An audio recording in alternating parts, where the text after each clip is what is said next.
আউয়ালু মা খালাকাল্লাহু নূরি, এইটা কিন্তু হাদিসটা দুর্বল। এই হাদিস কেনাও কিন্তু দুর্বল। আউয়ালু মা খালাকাল্লাহু নূরি, সাহাবাই কেরাম বলছেন, প্রশ্ন করেছেন, ইয়া রাসূলুল্লাহ, আপনার দুনিয়ার মধ্যে সর্বপ্রথম সৃষ্টি করছেন কি? বলে আউয়ালু মা খালাকাল্লাহু নূরি, সবার প্রথম আমার নূরকে আল্লাহ পাক সৃষ্টি করেছেন। নূর বলতে শুধু খালি উপরের নূর নয়, আল ইলমু নূরুন, এখানেও বলা হয়েছে হাদিসের মধ্যে আল ইলমু নূরুন, কারণ মানুষের এলেমটাও হলো মানুষের নূর।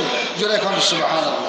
কারণ হুজুর আকরাম সাল্লাল্লাহু আলাইহি সাল্লাম কোনো শিক্ষকের কাছে তিনি লেখাপড়া করেন নাই, কারণ এই নূরটা সরাসরি আল্লাহ পাক যতবার সিনা সাক হয়েছে, যতবার তার বুক পাড়া হয়েছে, ততবার আল্লাহ পাক তার বুকটা এলেম দিয়া ভরে দিয়েছে। জোরে এখন সুবহানাল্লাহ।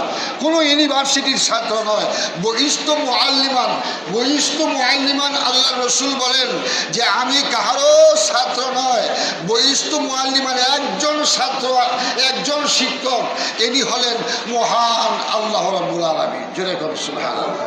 আর এই ভার্সিটির ছাত্র মাত্র আমি মুহাম্মদুর রাসূলুল্লাহ সাল্লাল্লাহু আলাইহি সাল্লাম।